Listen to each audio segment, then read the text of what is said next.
We welcome you to the Divine Connection. Divine connection में हम आपका स्वागत करते हैं। At the very outset, I want to wish you a very, very happy Easter. और बिल्कुल शुरू में मैं आपसे कहता हूं कि ईस्टर आपके लिए बहुत बहुत मुबारक हो।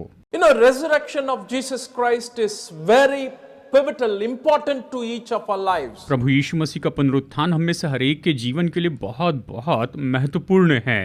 The very fact Jesus is alive today is encouraging us to move on in this life. ये सच्चाई कि यीशु अभी जीवित हैं, यही सच्चाई हमें जीवन में आगे बढ़ने के लिए बड़ी योगदान देती है। Therefore, when we remember Easter and celebrate Easter, I want you to know that this Easter, the God who rose up from the dead on the Easter day is still alive and is very active in our lives today. और जब हम Easter मनाते हैं तो मैं चाहता हूं आप इस बात को जान ले कि परमेश्वर जो प्रभु यीशु इस ईस्टर के दिन जीवित हुए वो हमारे जीवन में सक्रिय हैं। And that's an evidence that God is connecting with us today. और इस सबूत के साथ में ही आज परमेश्वर हमें इसके साथ में यहाँ पर जोड़ते हैं।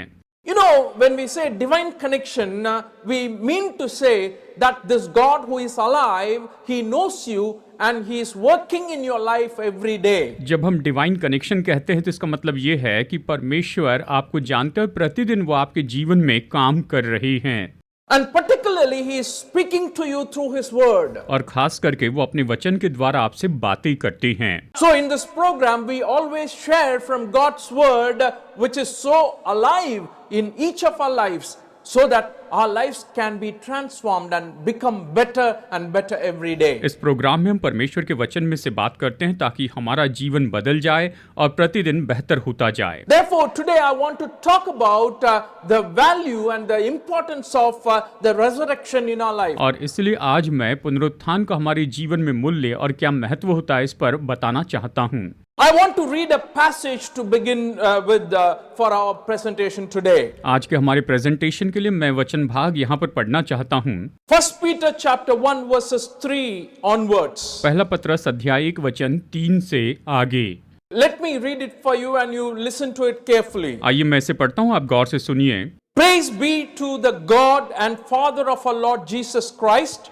In His great mercy, He has given us new birth into a living hope through the resurrection of Jesus Christ from the dead, and into an inheritance that can never perish, spoil, or fade. This inheritance is kept in heaven for you, who through faith are shielded by God's power until the coming of the salvation that is ready to be revealed in the last time. वचन 3 से 5। हमारे प्रभु यीशु मसीह के परमेश्वर और पिता का धन्यवाद हो, जिसने यीशु मसीह के मरे हुए में से जी उठने के द्वारा अपनी बड़ी दया से हमें जीवित आशा के लिए नया जन्म दिया, अर्थात एक अविनाशी और निर्मल और अजर मिरास के लिए जो तुम्हारे लिए स्वर्ग में रखी है, जिनकी रक्षा परमेश्वर की सामर्थ से विश्वास के द्वारा उस उद्धार के लिए जो आने वाले समय में प्रकट होने वाली है की जाती है। इस तरह से पहला पत्रस अध्याय 1 वचन 3 से 5 यहाँ पर कहता है। And I want you to note a few very important phrases here. यहाँ पर मैं चाहता हूँ कुछ महत्वपूर्ण वाक्यों पर आप ध्यान दें। In the very first verse it comes that in His great mercy He has given us new birth into a living hope through the resurrection of Jesus Christ from the dead. पहला वचन कहता है कि परमेश्वर ने यीशु मसीह के मरे हुए में से जी उठने के द्वारा अपनी बड़ी दया से हमें जीवित आशा के लिए नया जन्म दिया है। What is this new hope? ये नई आशा क्या है? And all the people who believe in Jesus Christ today, all those who believe in resurrection today, have this hope, wonderful hope that we are going to look at. हर एक विश्वासी जो यीशु मसीह पर विश्वास करता है, जिसने उसे स्वीकार किया, उसके पास में ये अद्भुत आशा है जिसे आज हम देखेंगे। The resurrection of Jesus Christ is pivotal to our Christian faith. हमारे मसीह विश्वास के लिए यीशु मसीह का पुनरुत्थान तो बहुत बहुत महत्वपूर्ण है। Because resurrection of Jesus Christ is that completes the salvation that God has planned for us. क्योंकि यीशु मसीह का पुनरुत्थान ही परमेश्वर ने हमारे लिए जो उद्धार की योजना योजना रखी है उसे पूरा करता है। In the book of 1 Corinthians chapter 15 verses 13 to 19 we read like this. पहला कुरिन्थियों अध्याय 15 वचन 13 से 19 में हम इस तरह से पढ़ते हैं। You know, this verse or this passage is very crucial in understanding the importance and the value of resurrection and the entire Christian faith and the belief and our proclamation and everything we do for God is based on the resurrection of Jesus Christ. देखिए, ये जो वचन भाग है ये तो बहुत ही महत्वपूर्ण ऐसा वचन भाग है।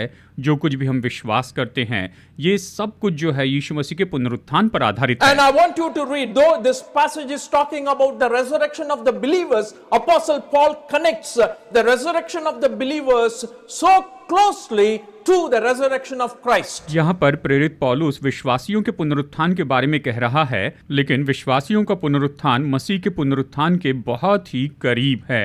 In the 13th verse onwards, please pay very close attention to these verses as I read. वचन 13 से आगे पढ़ेंगे, जैसे हम इसे पढ़ते हैं आप बड़े गौर से सुनिए। If there is no resurrection of the dead, then not even Christ has been raised.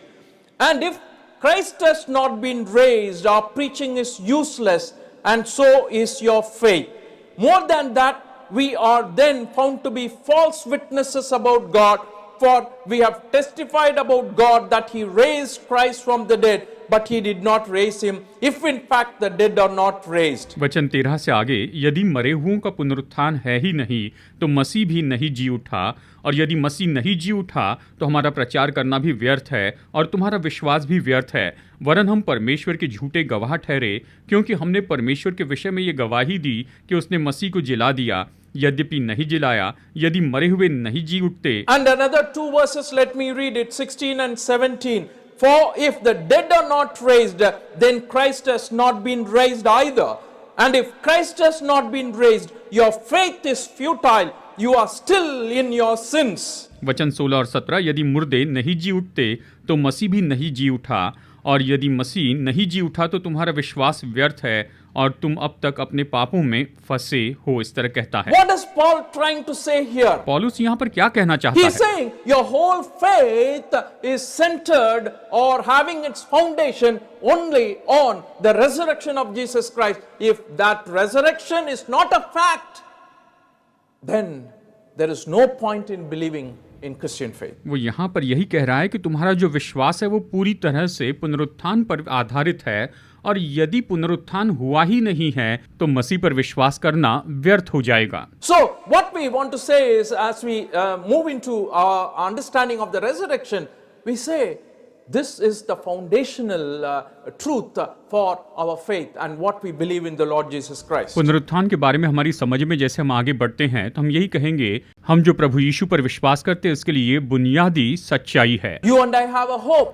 आपके और मेरे पास में आशा है। Friends, we need that today. दोस्तों, आज हमें इसकी जरूरत है। It is not just the hope of resurrection, I will raise again, but rather our hope is that God is working in our lives as living Christ, as a resurrected Christ. He is involved in our lives today. ये केवल पुनरुत्थान की आशा ही नहीं कि एक दिन मैं फिर से जी उठूंगा, पर परमेश्वर हमारे जीवन में काम कर रहे हैं, जीवित मसीह के जैसे, वो जी उठे प्रभु यीशु के जैसे हमारे जीवन में जुड़े हैं। I'm sure you have a lot of hope today in your life. निश्चय आपके जीवन में आज बहुत सी आशा होगी। You may be thinking for a job, a new job. You're hoping to get a job. शायद आप कोई नई नौकरी मिलने की आशा कर रहे हैं। Or you may be thinking for a life partner, a marriage to take place. You're hoping that. या आप जीवन साथी की यानी अपनी शादी की अपेक्षा कर रहे हैं। You may be hoping for a healing that you are expecting from God. या आप अपनी बीमारी से ठीक होना चाहते या आशा करते हैं। Friends, all these things can be, sometimes it is possible, sometimes it is not possible. मेरे दोस्तों, कई बार ये सारी जो बातें वो संभव हो सकती, कई बार नहीं हो सकती है। Hope is not something that you desire and want. आशा ऐसी बात नहीं जो आप इच्छा रखते हैं, जो आप चाहते हैं।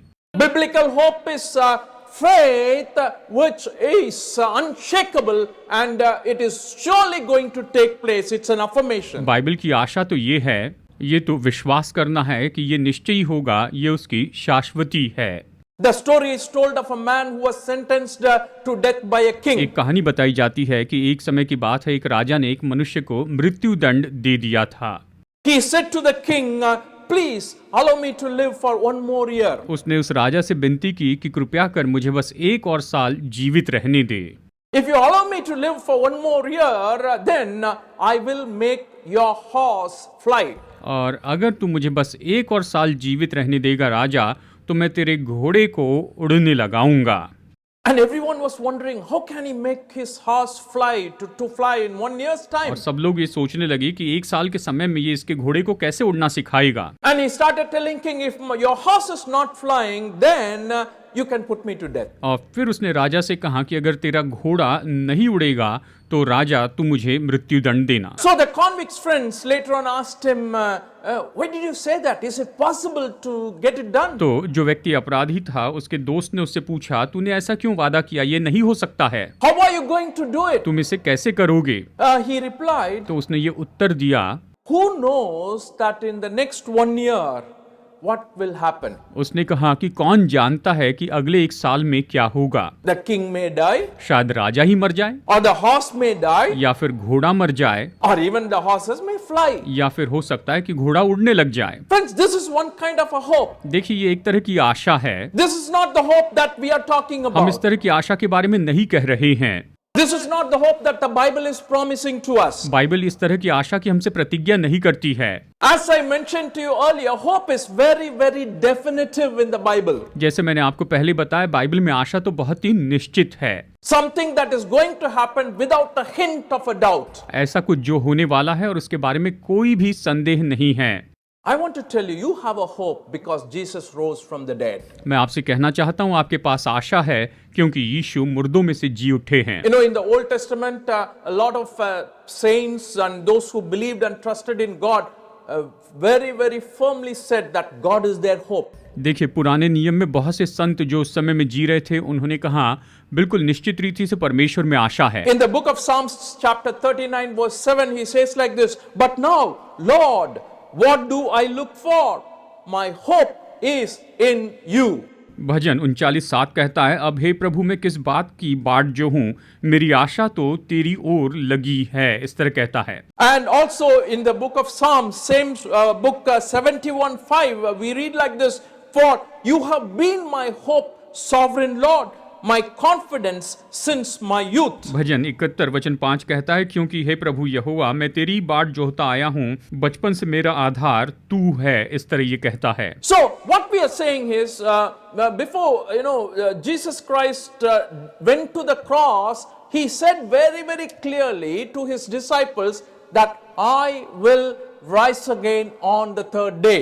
हम यही तो कह रहे हैं, यीशु मसीह क्रूस पर जाने के पहले उसने अपने चेलों से स्पष्ट कहा था कि मैं फिर से जी उठूंगा।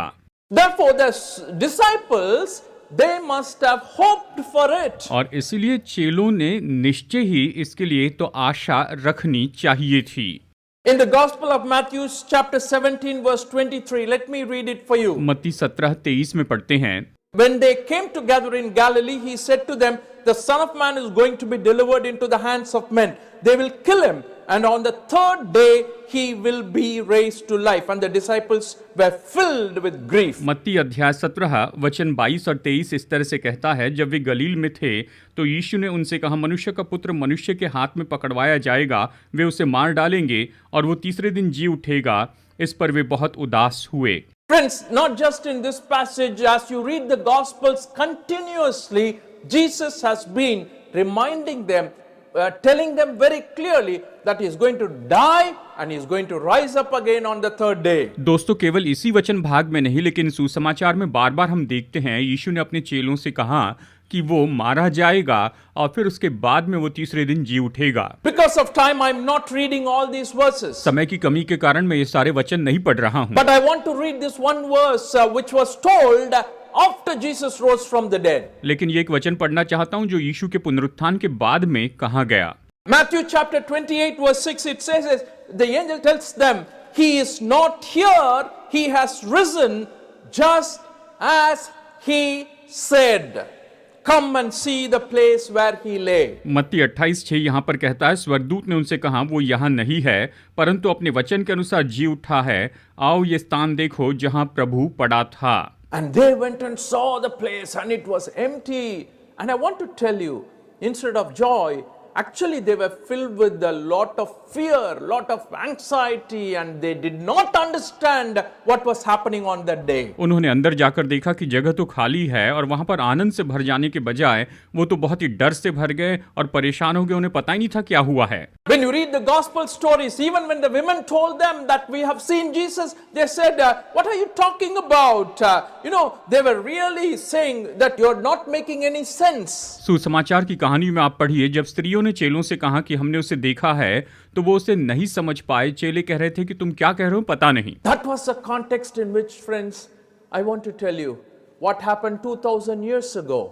Today, the same resurrection gives us a lot of strength, hope, and the thing that we can trust for our future. मैं आपको बताना चाहता हूं, जो 2000 साल पहले हुआ, वही पुनरुत्थान आज हमें भरोसा देता है और हम अपने भविष्य के लिए उस पर भरोसा कर सकते हैं। And first of all, I want to tell you that the resurrection of Jesus Christ, or the hope that we have in the resurrection of Jesus Christ, is what saves us according to the word of God. सबसे पहले मैं आपको बताना चाहता हूं, यीशु मसीह में जो आशा है, यीशु के जो पुनरुत्थान की जो आशा है, वही तो हमें परमेश्वर के वचन के द्वारा बचाती है। As I mentioned to you a little while ago, that without the resurrection, salvation is not complete. जैसे मैंने आपको कुछ समय पहले बताया, पुनरुत्थान के बिना हमारा जो उद्धार है वो पूरा नहीं हुआ। Just imagine, Jesus Christ came into this world as a man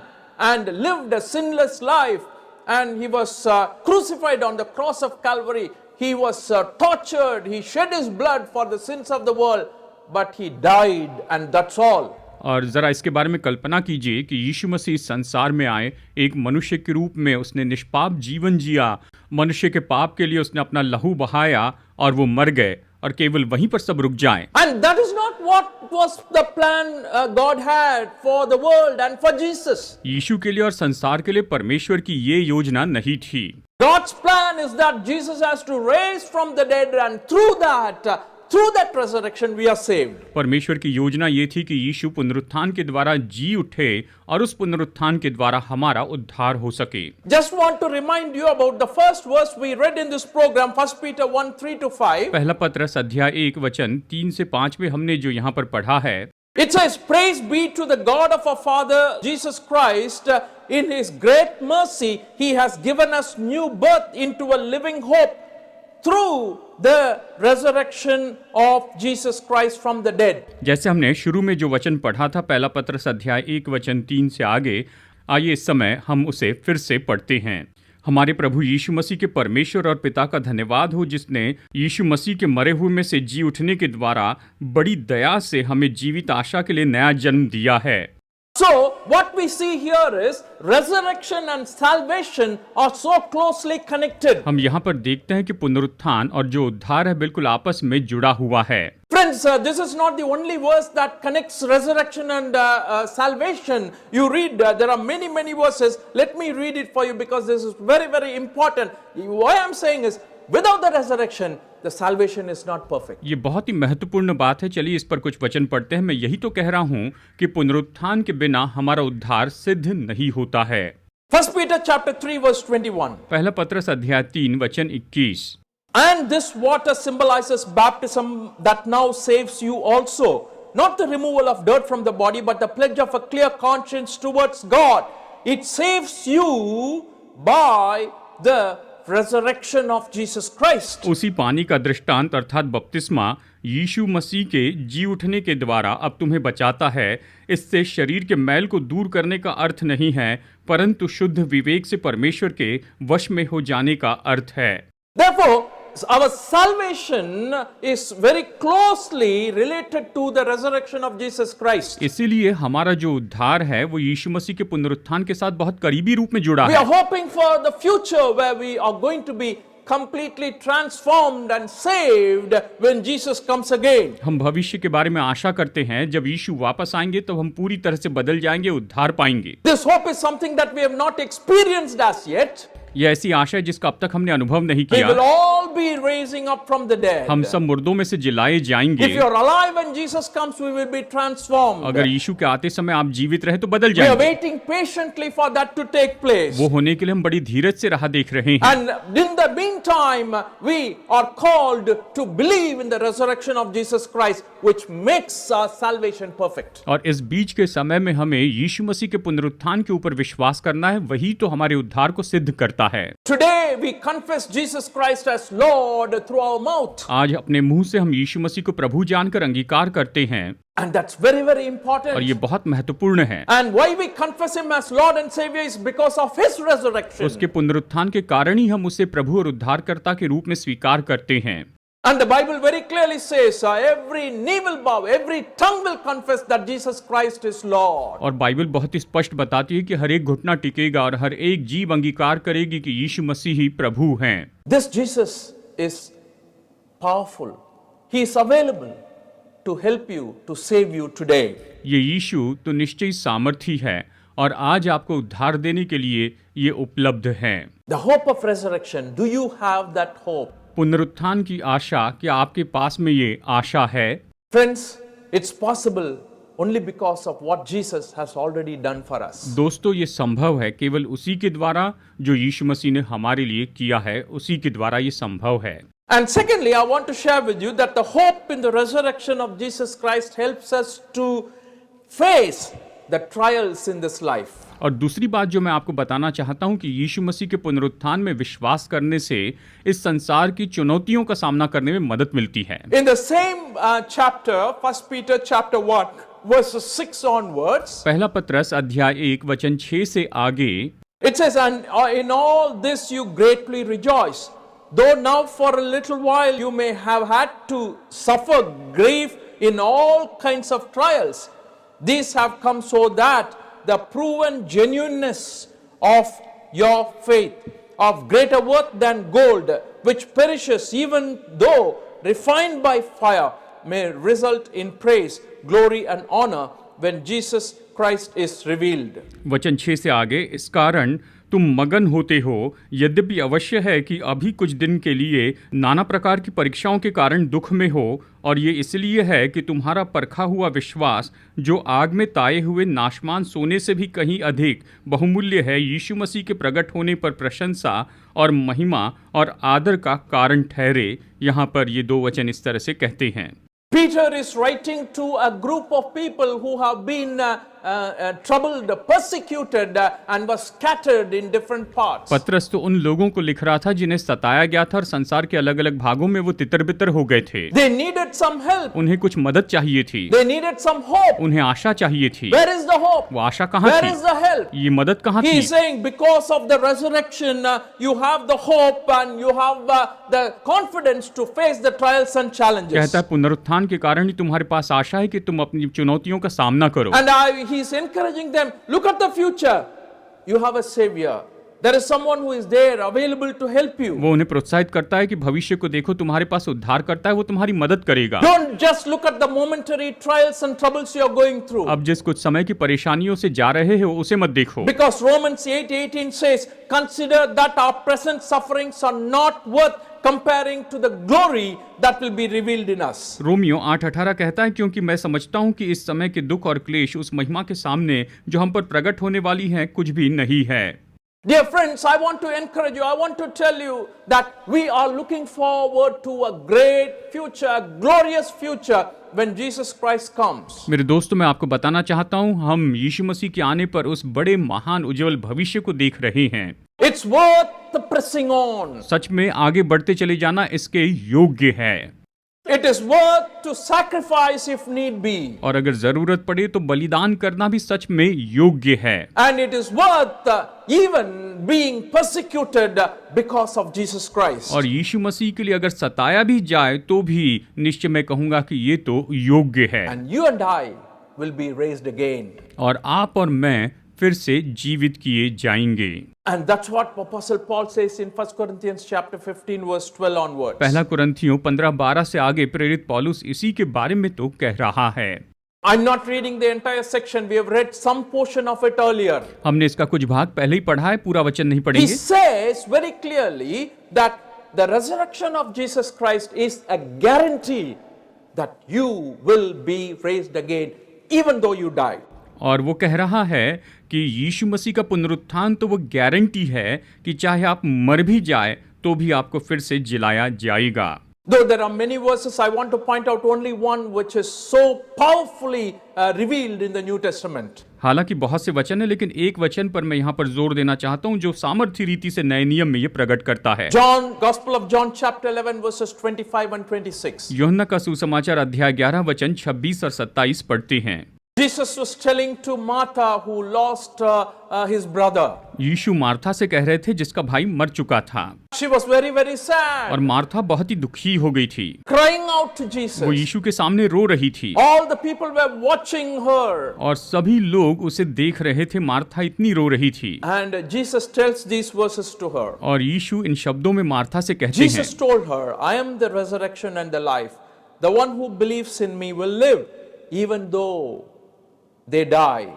And whoever lives by believing in me will never die. Do you believe this? यीशु ने उससे कहा, पुनरुत्थान और जीवन मैं ही हूँ। जो कोई मुझ पर विश्वास करता है वो यदि मर भी जाए तो भी जिएगा, और जो कोई जीवित है और मुझ पर विश्वास करता है वो अनंत काल तक न मरेगा। क्या तू इस बात पर विश्वास करती है? इस तरह से यीशु ने मार्था से कहा था। What a powerful statement this is. कितना सामर्थी वाक्य है ये। And I want to tell you, you and I have a great hope. मैं आपको बताना चाहता हूँ कि आपके और मेरे पास बहुत महान आशा है। That's why we celebrate resurrection. और इसलिए हम पुनरुत्थान का उत्सव मनाते हैं। Easter. Easter It's a great joy to all of us. हम सबके लिए बड़े आनंद की बात है, Because that's the day is giving us confidence that you and I definitely will rise again. क्योंकि यही तो हमें ये भरोसा देता है कि आप और मैं निश्चय ही एक दिन फिर से जी उठेंगे। And I want to conclude like this. मैं अंत में इस तरह से कहना चाहूंगा, I'm not giving this hope to you. मैं यह आशा आपको नहीं दे रहा हूँ, This Bible is giving. ये बाइबल आपको दे रही है। And when I say this Bible is giving, I mean the Jesus who came into this world, he said these words. और जब मैं कह रहा हूँ कि बाइबल आपको ये आशा दे रही है, इसका मतलब ये है कि यीशु जो इस संसार में आए थे उसने इन शब्दों में कहा है, I am the resurrection and the life. पुनरुत्थान और जीवन मैं ही हूँ, यीशु ने कहा। And definitely, friends, if you're having doubts about your future, I want to encourage you, trust in this Jesus. He can really change, transform your life so that you will enjoy, you will have the joy and hope that the Word of God is offering to us today. दोस्तों, अगर आपके भविष्य के बारे में आपके मन में कोई संदेह है तो मैं आपको प्रोत्साहित करता हूँ, तो यीशु पर विश्वास कीजिए ताकि आपके जीवन में आनंद हो जो परमेश्वर का वचन आज हमें देता May है। God bless you today. परमेश्वर आज आपको बहुतायत से आशीष दे।